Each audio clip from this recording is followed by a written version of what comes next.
Welcome back, everybody, to Practically Pastoring, the podcast for pastors who love the local church but are tired of feeling like they are doing ministry alone. Hey, don't do ministry alone. This is Practically Pastoring. Today, we are going through a few questions from Reddit, which means a few different things. First, somebody out there somewhere is pounding very frustratedly on their keyboard in a church office. And second, at least one of you listening is thinking, oh, they're talking about me. Either way, we hope this is helpful for you. So, Del, why don't you go ahead and start us off? All right, first question. Ready, guys? Here we go. This is a doozy. How about to give up? Frivolous complaints about drama. Advice. Here we go. I'm a pastor of a rural southern church. We're Methodist, and we have a SPRC, which stands for Staff Parish Relations Committee. I've been in my current appointment for 3 years. We've grown from around 60 to 110. I have a lot of folks in my corner. I know I'm called to ministry, but this is ridiculous. The relentless onslaught from the old guard is quickly destroying me.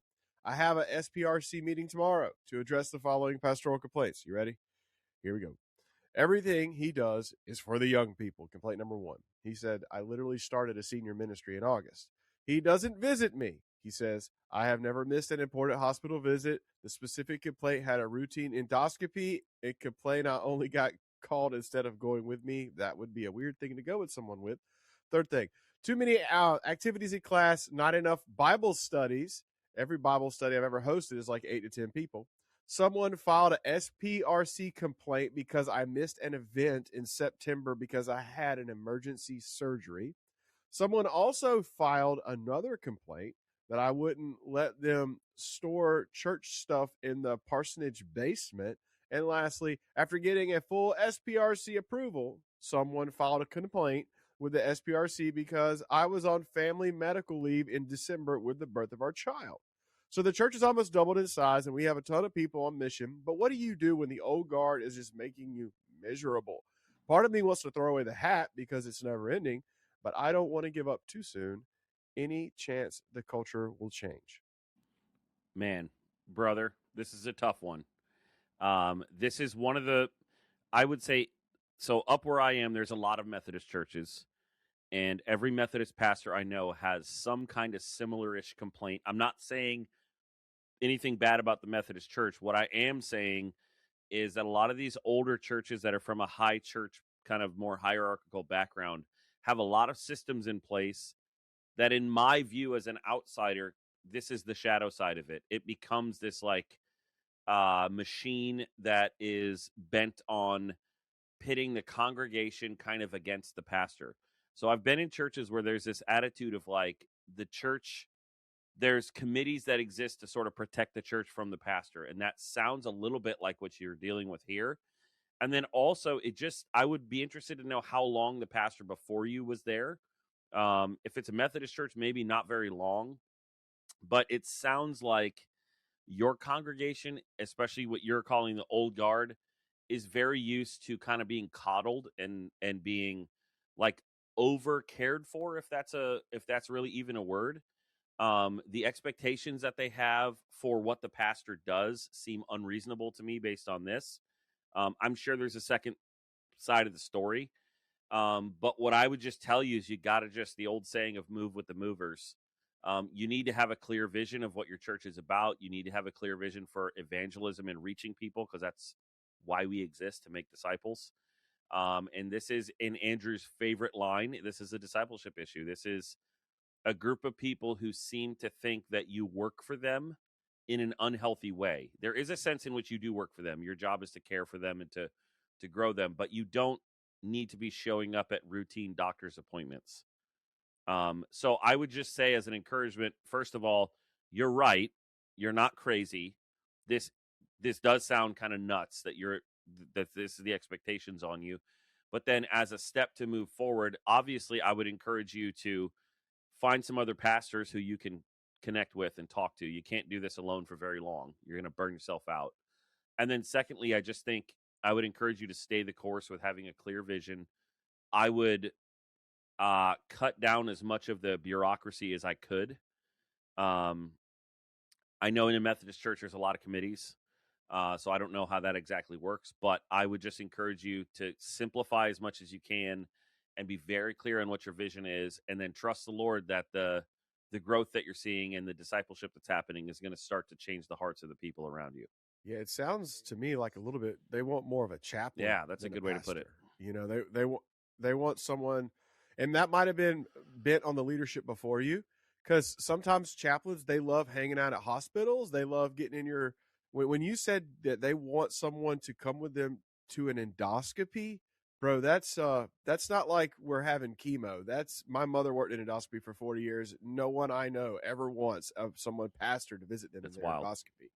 But the hospital chaplain might, so it sounds like that there may be some training there. Again, what you said, Jeff, discipleship when it comes to what a pastor is. Because I know that none of you guys, and certainly not Tim, you're not going to every single meeting your church is having. It's interesting to think about what are they thinking you're spending your time doing, right? So it sounds like this congregation is used to, if we look at the model of prophet, priest, and king, I tend to operate more in the prophet and king categories and less in the priest.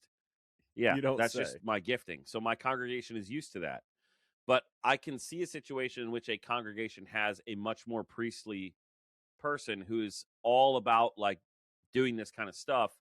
And then that person, let's say, retires or something. Let's put it in the best sense. They retire and a new person comes in who's much more king prophet, and they're doing things that are good things. They're out in the community. They're reaching people. They're having vision for the church and having big ideas, but they're not as attuned to like, I need to go with Miss Martha to her endoscopy. Like that's not part of what I'm doing. And if you're not careful about how you're communicating it and how you're transitioning that, I can see how a congregation could begin to feel like you don't care about us. Yeah, and I also noticed between all of his bullet points, he would write the accusation, and then he would write, but this is what Yeah. I'm doing right beside it. So these accusations.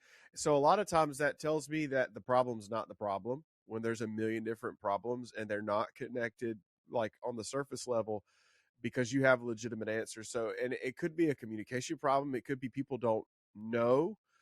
So there's several different pastoral things on your end that you can Perception work on, is reality too. but some of this is totally culture. You know what I mean? I think that's Yeah, what you're for saying sure. too. I agree with you. Like the way your people are perceiving your leadership is actually what your leadership is. And I think that's really important. You can think I'm communicating this way, but if they're perceiving you and hearing you a different way, then you need to be aware of that. So I know this is self-awareness for me that's honestly gained over years of being maybe too abrasive. I can rub people the wrong way unintentionally. So like the way I communicate to people can come across like I'm annoyed with them, or I can talk to people like in a way that they perceive as I think they're stupid. And I don't mean it like that. So that's something that you have to learn over time. And as a pastor, you can't be talking to people like they're stupid. That just is not, that's not going to lead to 100%. good shepherding and leading. So that's a flaw in my own communication style and my own like way that I lead that I have to correct so that people perceive me the way I intend to be perceived. And I think there may be a system here where, like he's saying, they need to stop rewarding dysfunction. You may think it's dysfunction. They may not understand that it's dysfunction. And that, unfortunately, is going to take you a long time. And let me just, speaking of sounding crass, there may be, if this is a much older congregation, like in their 70s and 80s, just wait a while, dude. Like, that's just the Facts. reality. I know that sounds mean. Well, they might move Yeah, him, if though. he's a They Methodist, he might be him. gone in a year. And that, So either and way, I would wait a just while. say that is a particular Methodist thing where there is a committee that attitude that we've all run into at some places. I was here before you came here and I'll be here when you left is extra strong in some Methodist churches because it's literally true. From January to June, they can be moved every year, which is bonkers to me. The fact that the church has grown this month, or this much, you have the 80-20 rule in any church in general. So when you got there, the church is 60 people. You have a maximum of 12 people that are kind of like the insiders playing this inside baseball game, controlling the committees, pulling the strings, which means now you have less than 10% of your congregation that knows how this whole thing works. So the first bit of encouragement I would have is, it feels like the world is up against you. There are 3 little old ladies and their husbands that are And maybe pulling their the kids. strings, and that's it. So it feels like the whole congregation is mad at you for stuff like that. They're not. There are a few families. Now, they might write the biggest checks, which is why they're on the committees that they're on that predates you, but it's not the whole world that's up against you. So that's the first thing that I would say. The second thing is, man, I don't know if you are Global Methodist, UMC, but assuming you are a UMC church in the South, the UMC in the South is bleeding people. It's bleeding churches. They can't afford to lose someone who is coming in and reinvigorating churches. So I would go to your bishop and say, hey, UMC bishop, here's where we've been when I got here. Here's where we are now. Here's what I'm dealing with. Unless you are prepared for me to go listen to the previous episode of Practically Pastoring all about church planting and pull a Frank and plant an evangelical church with strong Wesleyan roots a mile down the road, we got to have a conversation, because right now the sheep are biting, which is a horrible, horrible line, by the way, but you get it. But you have more leverage than you think, because the UMC can't afford to lose you right now, and the people in your church that are playing opposition, they're not as many or as strong as they want to make you think that they are. So I would exhale deeply. I would call your bishop, and I would love the people that God has entrusted to you, and just know that one way or another, this thing is going to play itself out, whether that is, like Jeff said, kind of waiting them out, or kind of having to flex a little bit, because God is doing something in your church. And I don't want to completely disregard everything that everybody else is saying, because sure, there might be some collective wisdom in the years that are being expressed there, but there are bigger things at play than just a few people that aren't having their preferences met in the church. And if God is really at work, you're going to be protected here. Before we jump into the next post, Jeff, why don't you tell us why we need to be heading down to Tarpon Springs here in a couple of weeks? Well, if you're like this guy that we just talked about, then nothing could be better for your soul than sitting around one of those picnic tables at Lakeview Church by the lake and just sharing what's going on over a great meal, maybe over a snack that was provided, something that nourishes the body while you have a conversation that nourishes the soul, or at least you get to vent, which is also awesome. And it can be lonely at the top. It can be lonely in our position. Some of us are in places where we have great friends within the church. Some of us are not. But the reality is that other pastors get it. And so the Practically Pastoring Conference is the place you want to be. It's going to be February 9th to 11th, 2026 at Lakeview Church in Tarpon Springs, Florida. It's going to be awesome. It's going to be great weather. That time of year in Florida, the humidity is down. The temperatures are down. The sun is usually out. It's going to be great. It's a pastor's conference, but it's not the kind of pastor's conference where you go there and you come out at the end thinking, none of that applies to me. I can't do any of those things because I don't pastor a church of 10,000 people. This is going to be a conference for pastors of normative-sized churches like the ones that all of us pastor in. And so there's going to be practical help. There's going to be real conversations. And you'll hopefully make friends that you'll actually keep when you leave the conference. And so we want to encourage you to register today at practicallypastoring.com/conference. We've got a discount code for you, not in the office 40. And you can go back a few episodes and figure out what that means. That's a deep cut. But you'll save a bunch on your ticket. There's local discounts too. Just reach out to Frank, Andrew, or Tim in particular, and they'll let you know about those. And want to encourage you, it's January, you got a new budget, and if your church will pay for one thing this year, one conference, one professional development type of thing, let it be this one, because this is going to be the one that will help you the most. We think you'll get the most bang for your buck.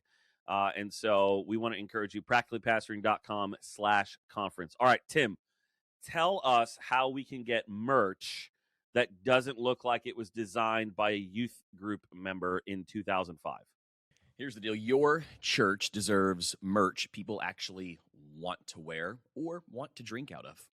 Not just the free shirt to mow the lawn merch, which we all have those too. So if you want great merch for your church, here's where you go. You go to promotionsguide.com/church merch. That's the one. They're going to help you find everything you need. Whether you already know exactly what you want, or you're like, man, I just need new ideas for my first time visitor bags. They've got those too. This is for churches that honestly want quality, clean design and a process that doesn't wind up in 37 emails that go back and forth. And merch is not just swag. Okay, it's visibility. It's unity. It's an easy on ramp for new people to feel like they belong. Okay, let's jump into segment 2 here. Really interesting bit. Are you guys ready for this? Here it is. Here's the question. I'm going to set this up first. I am in a pickle. I am 42, male, married with children. I'm a pastor and an IT network guy. I have passion for both the Bible and technology. I got an MDiv recently, and I'm thinking of going for a doctor in Bible exposition from Liberty University. I know a guy he should talk to. I also got an engineering degree with focus on networking. I am a CTO for a franchise organization with a relatively good salary. I've been doing both pastoral work and IT simultaneously for the last 16 years. This guy's got a lot going on. At one point, I was doing my full-time IT job, full-time pastoral ministry, preaching and teaching on a weekly basis, taking online classes for my MDiv at SBTS, and caring for the family. Something had to give, and it was eventually my health. I gained weight and started to get sick. I controlled my diet, lost about 60 pounds in a year. I just got approved to get an IT master degree from Florida State University, FSU, which could be 100% paid by my job. That's awesome. But I also want to get the doctoral degree, not necessarily because I want to have a ministerial job, but because of my passion to learn and teach the Bible. I don't have interest in making a living or money out of ministry. I love teaching and love learning more and more about the Bible, to a point that the doctoral degree will give me the tools needed to be proficient in the Hebrew and Greek language, which is one of the things I want. Someone may ask, what do you want? And here lies the problem. I don't know. It sucks not to know. It's sad to admit for a grown-up married man that I don't know exactly what I want. I feel as if both options pull me in different directions. Here's what I know. I don't want to do both because it's taxing and gives me little time with my family. While my job provides the means for a living, the ministry is where I serve the Lord. I could sense so many people judging me here, saying, how do you prefer comfort over serving God? Okay. Andrew, you want to jump in here as our resident professor? Sure. Okay. First things first, I don't think you're crazy. I think this is a real dilemma that you're in. I think you're overloaded, and I think it's very wise to say, hey, I can't do both. You only have so much time. You only have so much energy. You only have so much capacity. This becomes a stewardship issue. How are you going to steward your time? How are you going to steward your family? And then with that, the resources that come from your job. I don't think you necessarily have to pick what you love most. You have to pick what you can carry without sacrificing your health and your family. I think it's pretty interesting. I've also recently kind of been focusing on my health a whole lot more in the past year, because you get to a point where it's like, oh, okay, something has to be done. And you lost like 60 pounds. Not quite, not yet. And you're really good at IT. Is this your post? This might be not Andrew. Me. This is just you. I am not good at IT. I tell people I'm an interior decorator, not an architect. I can make something look good. I can't design it. But if you are not in the full-time paid church vocational role, I think your first step should be, get the degree that's going to increase earning potential and thus increase ministry potential, because you can give more, you might have more margin as you climb higher in your company. And then the doctorate is something that is always going to be there and always be available. when I finished mine, I think I finished just before my 41st birthday, and I was the youngest person in my cohort. So I think depending on what kind of educational background you are in, you kind of think, oh, here's what needs to be done by this age. Terminal degrees in ministry are different than most other fields. There are going to be a whole lot more people in their 50s, even 60s, working towards a doctor of ministry than there would be an MBA or any other type of professional degree. In my personal experience, there were a lot of people towards the last third of their career, not at the halfway point in their career, in the program that I was in. I would also say, hey, what's going to help my spiritual health? And for that, maybe it is the study, maybe it is the languages that you think that's going to work with, but also what's going to be best for my marriage and my family. If you are not changing positions or moving up positions in the ministry world, then the added income and the fact that you're not paying for the degree out of pocket would probably be the bigger benefit right away to your family. But then what's going to give you more long-term joy? Maybe that's the doctorate. And if that's the case, reach out to me, Andrew J. Larson, SEN Larson @gmail. And I would love to talk to you about my experience going through a doctorate program at Liberty. I think the workloads are not going to be the same between the two. I think the workload, from what I experienced just coming out of the academic rigor of Dallas Seminary into Liberty, the DMin is not meant to be a beat you up and weed you out kind of degree. So I think you would be surprised at the workload of the degree, and how attainable it is. But again, if you are not serving in full-time vocational ministry, or if you are not in a full-time salaried vocational ministry position, I don't know that it would be the first option. All that said, when I was jumping into the program, my wife was kind of like, why are you doing this? Like, what is the point of this? What doors is this going to open that aren't open for you? Our church is it's church behind us. We are not a mega church. We're not huge. There was not some kind of giant promotion or carrot at the end of a stick waiting for me if and when I finished. But the doors already that the degree has opened in just the past couple of years to teach and for some other opportunities that I didn't have before were kind of surprising. So I wouldn't say, well, one will open all these doors and the other one is just for myself. I think you'd be surprised at the doors that it would open. But I think you need to get good counsel from wise people that have been through both things, and also kind of plan what you hope and think God might be doing in the next 5 to 7 years of your career before you're jumping into any of these decisions. Gentlemen, anybody else? Frank, you went and finished a degree fairly recently. We've got all kinds of different academic perspectives here. So, fellas, what do you got? I don't really have a strong opinion about what degree he should get. I do think this. I think that you're bivocational, and I think you really want to be bivocational in perpetuity. Like you it doesn't seem like you have a desire to. I mean, you wrote it. You said you don't want to have like a lot of money or make a living out of ministry, and I think that's very noble of you. Bivocational pastors are very special. In my church planning assessment, there was a long conversation about church planners that have a full-time secular job while doing church planning. And like many church planners did that because, one, you could probably get paid way better than whatever you would get from, your fundraising process. And also whatever your salary is, which is probably going to be the largest part of your budget, can now go back into the ministry, which might give you some leverage to do some things that other church planners can't do. But they did say this. They said whether it's church planning or just traditional vocational ministry, when you're bivocational, there are going to be certain limits of what you can do and what you can't do.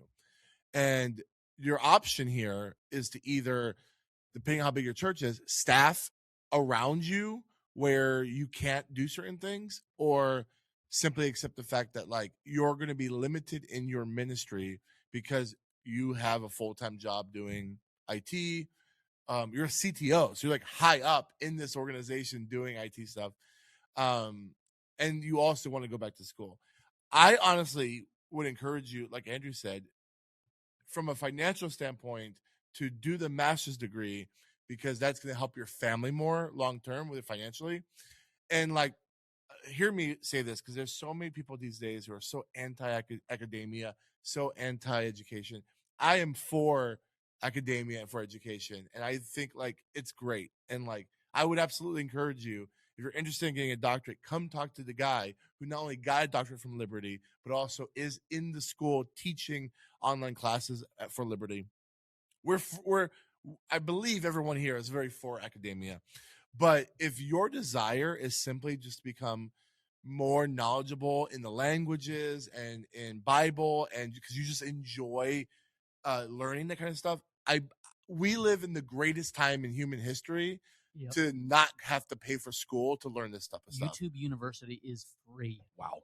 And not just that, but like there are like, I think there's like seminaries, or at least there's like professors in seminaries who actually do like classes for free. You can get access to the languages. Western Seminary and Dallas Seminary have two of the best like free online course catalogs out there. They're just huge and massive, and it's to train elders, it's to train lay leaders. But I mean, it is full on seminary level classes that are available to anybody for free. Also, Mounts, who if you're talking about learning the Greek, your Greek textbook was written by Mounts. He has an incredible online presence where I'll sometimes like get the Greek word of the day in my Instagram from him, and it'll just so happen to be in the text that I'm preaching that week. Just funny how God works that way. And I have learned more from those than I did taking Greek almost 20 years ago now at Dallas Seminary. So the languages, if you haven't taken, it's like high school math. You have to do it every day for it to really stick in your brain. It's not like some things, at least for me, that would just stay in, years later and still be in the back of your head. So yeah, tap into some of the free online resources that are out there. I have a friend who really wanted to learn Greek and Hebrew. They actually went to Southern Seminary and got their master's degree. But they were like in the position of like, I want to learn languages better. And she literally, this is not true biblical Greek, but she was able to do Hebrew and Greek and Duolingo. You know what I'm saying? Like you can learn some of the biblical languages in Duolingo if you really wanted to. And that can be free, or it can be fairly inexpensive, a monthly subscription. But I think I love your heart. I love your passion. And if you're committed to being bivocational, I would actually say go increase your tent making job, so that way your family is secure, that you don't have to stress, and you can be generous with your finances and continue to be bivocational in serving the church. But seriously, if you are considering the doctorate, email me. Yeah. Let's talk. Yeah. Let me close this out. Thank you for joining us. If you haven't done so, follow us on Facebook and Instagram. Also, if you're listening to this or you're watching this, like, subscribe, do all the things, share this podcast. And again, January 9th to the 11th, we have some amazing stuff planned with amazing speakers.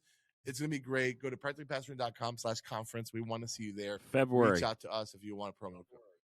Did I say January? I'm sorry, February 9th to the 11th, because it's currently after January 11th. So join us February 9th to the 11th right here in Tarpon Springs, Florida. We can't wait to see you there. Until next time, bye-bye.